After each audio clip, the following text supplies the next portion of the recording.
Have you ever looked around your home and just felt a silent, nagging weight? Like clutter is stealing more than just space, but also your peace of mind? My friends, especially after we hit that big 6 Nero, clutter isn't just a messy house. It's a stealthy thief, robbing your tranquility, your precious living space, and yes, even your freedom to move safely around your own home. That innocent stack of boxes in the hallway, it could be a real fall risk. And here, as the uncomfortable truth I've seen time and again in my years working with seniors, it is not just what you see it's holding on to. It is what it is holding you back from enjoying your golden years to the fullest. Take Eleanor, a lovely 72-year-old from Ohio. Her cozy home felt like a sanctuary until one day she stumbled over a hidden footstool while carrying laundry. That painful fall was her wake-up call. Suddenly, her cherished memories became dangerous obstacles, silently threatening her treasured independence. Eleanor's journey led her to discover 7 brutal, yet incredibly freeing, decluttering rules. Before we dive in, I truly want to know how many of you have faced this. If what I just shared feels familiar, please comment a simple yes below. It shows me you understand, and it shows others they are not alone. Okay, let's reclaim your space and your peace. Rule number 1: breaking the just-in-case mindset. It all started with a shelf in the kitchen. Eleanor, our dear friend we just spoke about, was tidying up her pantry. She's a meticulous woman, always trying to keep things in order. But then she noticed something peculiar. Tucked way in the back, it wasn't 1, it wasn't 2, but a total of 4 extra slow cookers. One still had the price tag dangling from it. She stared at them, confused. When did I even buy these? She wondered. You see, in my many years of working with our beloved seniors, I've witnessed this time and time again. For so many of us in our later years, the phrase "just in case" becomes the primary reason we cling to things we will never, and I mean never, use again. We convince ourselves we might need that old toaster oven just in case the new one breaks. Or that dusty set of gardening tools in case our aching back somehow miraculously allows us to get back to heavy yard work. But then, months, sometimes even years, roll by. Those items never move. They sit there, in our closets, in our garages, and in our kitchen cupboards, gathering dust. Let's be honest with each other. After 60, our needs evolve, our lifestyles shift. Maybe you were once an adventurous camper, but that old tent from family camping trips, are you truly going to use it again? Or that set of fondue forks, can you even remember the last time they saw cheese? Holding on to unused things isn't just a physical issue. It creates a kind of mental noise, a visual clutter that constantly competes for your daily attention. It's like a never-ending to-do list running in the back of your mind, but one you never actually tackle. Eleanor started. She started with just 1 drawer in her kitchen, then moved to a single shelf in her hall closet. The amazing thing is, within a week, she had filled 3 donation boxes just from that pile of "I might need this someday" items. And do you know what? She didn't miss a single one. This is the best part of the story. Letting go created room for things that actually matter to her today. Her cozy reading chair now sits perfectly by the window. Her puzzle table is comfortably near the fireplace. And most importantly, there's a new sense of peace when she walks through her home, no longer feeling overwhelmed or anxious. We can still get so much joy and value from our possessions, but let's choose them wisely, so they truly serve us, rather than becoming a burden. Be honest with yourself. How many things in your closet or kitchen cabinets haven't seen the light of day in years? What's one item you know you're holding on to just in case? Let us know in the comments below. You might inspire someone else to finally let go, too. And don't worry if this feels tough. You are not alone. Eleanor felt the same way, but she'd be the first to tell you, and I agree wholeheartedly. Freedom truly begins when you stop holding on to things you no longer need. Rule number 2. Deeper sentiment, not sentimental objects. Ready for the next rule? Because rule number 2 is the one most people get stuck on emotionally, and I bet it's probably hiding right now in your attic. One rainy afternoon, Eleanor was digging through the back of her old closet when she found a dusty cardboard box. She hadn't opened it in years. Inside was her late husband's old baseball glove, stiff with age, but still holding the familiar curve of his hand. In that moment, she could almost hear the thud of the ball hitting the leather and his laughter echoing across the neighborhood field. For a moment, Eleanor sat frozen. Her heart swelled with memories, then sank with a heavy feeling. She hadn't touched that glove in 15 years. It hadn't been displayed on a shelf. It hadn't been used for a game of catch. It simply waited there in the dark. Was she truly honoring his memory? Or was she simply hiding from it by burying it? You see, this is where so many of us in our later years get stuck.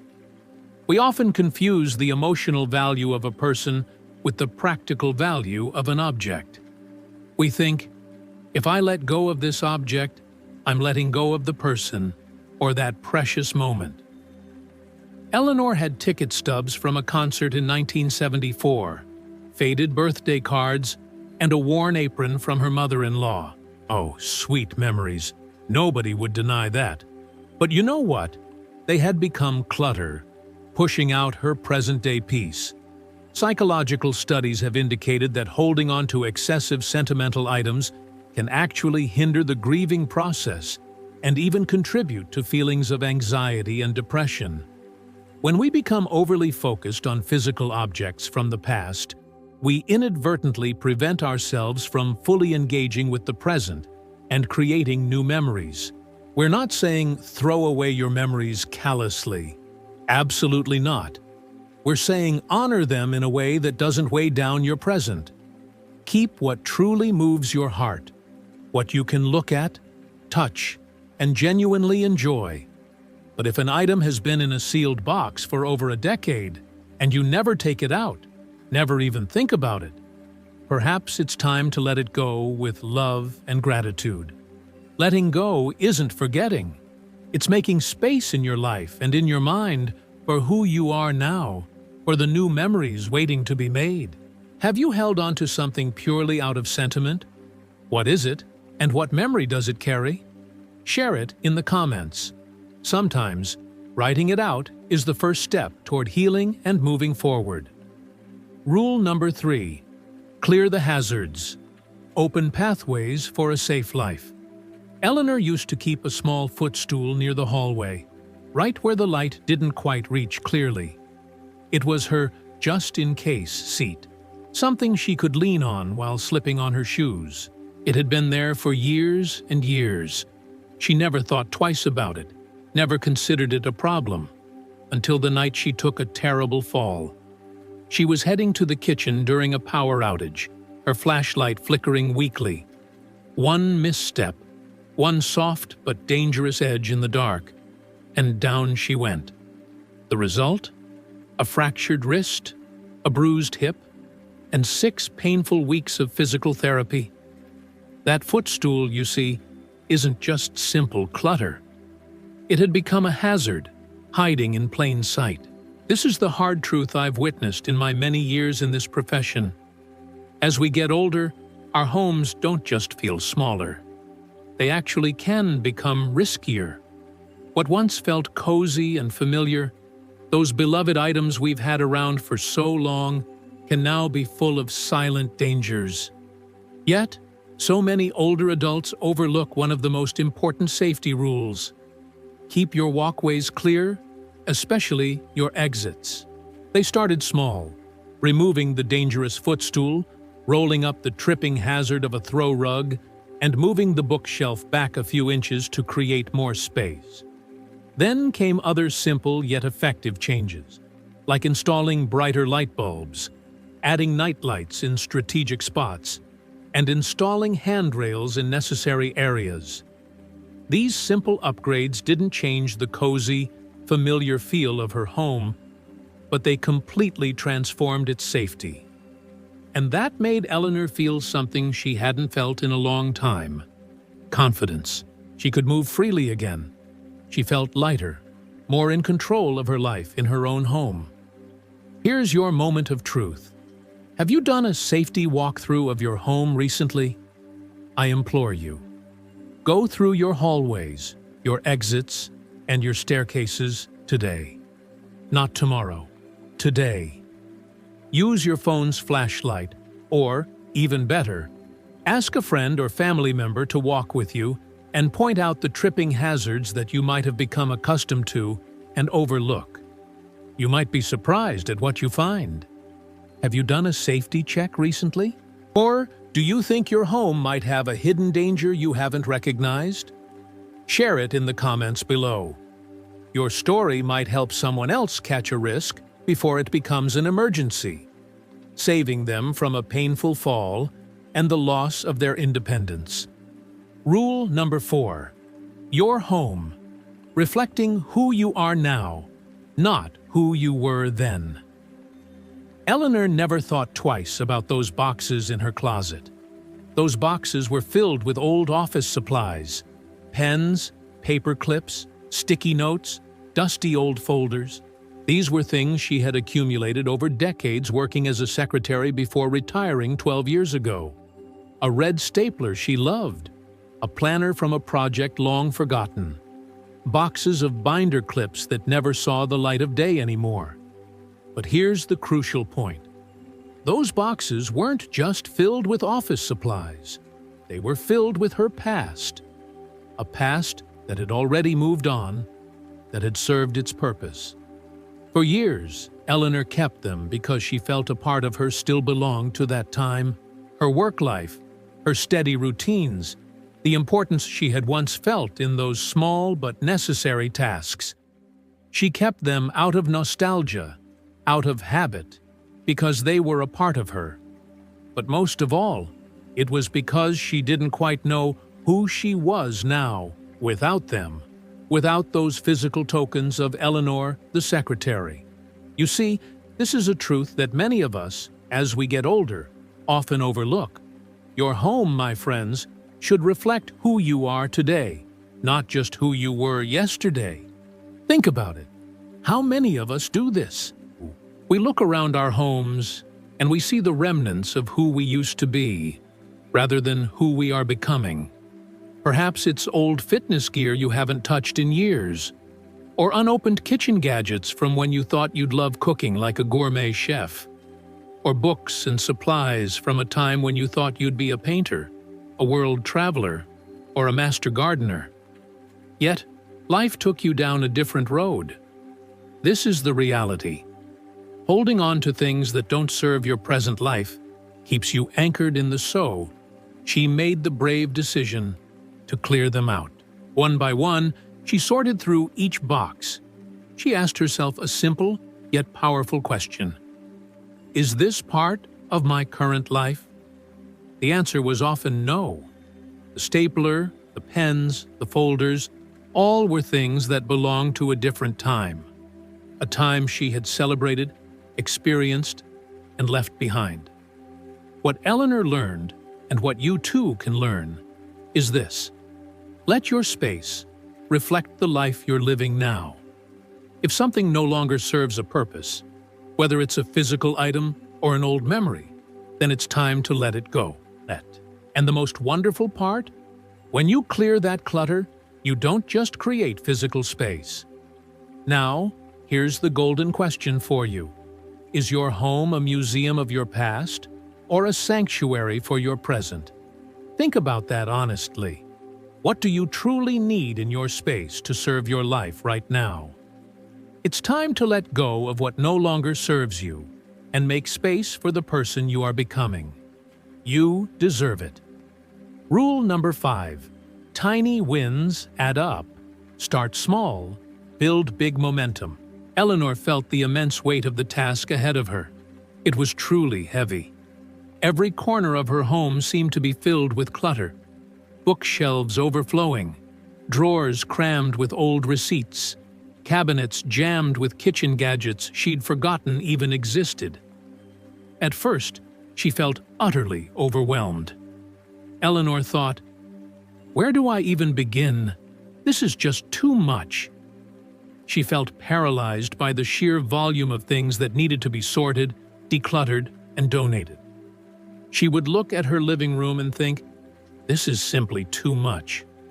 I can't possibly do it all in one day. Maybe I should just give up?" You see, overwhelm is the #1 enemy of decluttering. It stops us dead in our tracks, making us feel powerless against a seemingly impossible task. The all-or-nothing mentality is often what sets us up for failure when tackling big goals. We want a complete transformation instantly, and when that doesn't happen, we feel defeated, and ultimately, we quit.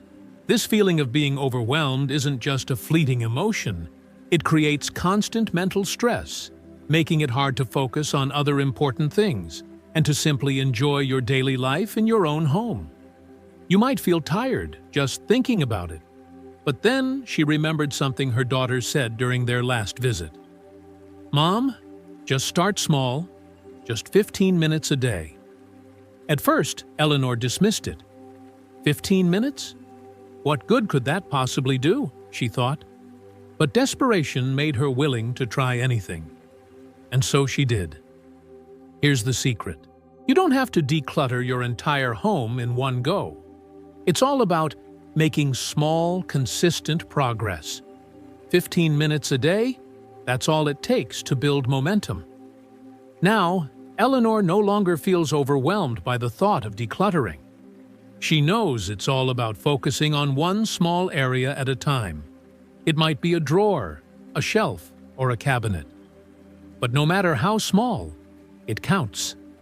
Each 15-minute session gives her a sense of accomplishment, and that feeling of progress fuels her to keep going. The best part? Starting small makes decluttering feel achievable. It no longer seems like an endless task, an impossible feat. It's manageable, it's controllable, and it's something she can easily fit into her day, no matter how busy she is. So, what about you? What area could you tackle for just 15 minutes today? It might be a cluttered drawer. It might be a countertop piled with mail. It could even be a small corner of your garage. Wherever you start, just make it small, because those tiny wins will stack up over time and bring you closer to a clutter-free life. Take it from Eleanor. Don't let the clutter overwhelm you. Start small and start today. What's one small area you could tackle in the next 15 minutes? Let us know in the comments below, and we'll cheer you on. Remember, every little step counts. Rule number 6 is all about letting go of something truly hard to part with. It's tough, but once Eleanor did it, everything changed. You won't want to miss this one. Stay tuned for rule number 6. Rule number 6. Letting go for others. Responsibility or unnamed burden. Eleanor's attic, it was like a stuck time capsule. Boxes upon boxes piled high, filled with her children's old things. There were high school yearbooks, shiny sports trophies from long ago, stacks of old clothes, and boxes of stuffed animals. All the things her kids had left behind when they moved out years and years ago. At first, Eleanor kept them out of love. She thought, one day they might want these things again. She'd tell herself, it's just temporary. One day they'll come back and take it. But year after year, those boxes stayed in the attic, untouched, forgotten. Her children now had their own lives, busy with their own families and careers, and those high school memories were no longer a top priority for them. And deep down, Eleanor knew it. So why did she keep holding on to it all? Guilt. Eleanor felt a deep sense of guilt at the thought of throwing away her children's things. What if they came back home and asked for it? What if they wanted that beloved stuffed bear from their childhood? But the truth was, her kids had grown up. They had moved on. They didn't need those things anymore. And they didn't even know they were still carefully stored away in Eleanor's attic. It wasn't about their memories. No, it wasn't. It was about Eleanor holding on to them because she couldn't bring herself to let go. Eleanor took action. The very next weekend, Eleanor went up to the attic and pulled out those boxes filled with memories. She started with the high school yearbooks. As she flipped through the pages, she smiled at the beautiful memories, but she knew it was time to either pass them on to her children or let them go if they didn't want them. She then made a simple rule. If my children haven't asked for it by now, they likely don't need it. And that's when Eleanor made the difficult but truly freeing decision. Let it go. She called her children and said, "I'm going through some of your old things in the attic. If you want anything, please let me know by the end of the weekend. After that, I'm donating it." To her surprise, they didn't ask for much at all. They were grateful that she had preserved these items, but they also didn't feel the need to cling to the past materially. Here's the key takeaway, my friend. It's okay to let go of items that aren't serving you or anyone else anymore. You don't need to store things for your kids, your grandkids, or anyone else indefinitely. That's not being heartless or disrespecting memories. It's about understanding that clutter isn't just physical, it's emotional too. Holding on to things for other people out of guilt only adds to the chaos in your home and your mind. It's your space, and you have every right to decide what belongs there. Your home should reflect your life today, not the lives of others who have grown up and moved on. It can be tough to part with things that hold sentimental value, but you don't need to store things out of obligation. If your children, grandchildren, or loved ones haven't asked for it in years, then it's truly okay to let it go. That's one less box to worry about, and it's one step closer to a clutter-free home and a much freer mind. So, here's a challenge for you. If you have something in your home that you're holding onto for someone else, ask yourself, do they really need it? If the answer is no, it's time to let it go. Release the guilt, make space for yourself, and create a home that truly serves you now. Do you have items in your home that you're holding on to for others? Let us know in the comments. We'd love to hear your thoughts on releasing that guilt and taking back your space. Eleanor learned one more crucial rule to making decluttering easier, and it was something that had always held her back. You won't want to miss this. It's the most freeing rule yet. Stay tuned for rule number 7. Rule number 7. Discarding guilt. Your home as a sanctuary, not a reminder. Eleanor had a confession. She still had an expensive treadmill that had been sitting in the corner of her bedroom for over 5 years, completely unused. She'd bought it with the best of intentions, thinking it would help her stay active, to keep moving in her golden years. But life just got in the way. Her knee pain started acting up. Her schedule became busy. And then, of course, the treadmill just became another piece of furniture she walked around, rather than on. Every single time Eleanor walked past it, she'd feel a little sting of guilt. I really should have used it, she thought to herself. I spent so much money on that thing, and now it's just collecting dust. But here's the powerful point I want you to remember. Guilt does not belong in your home.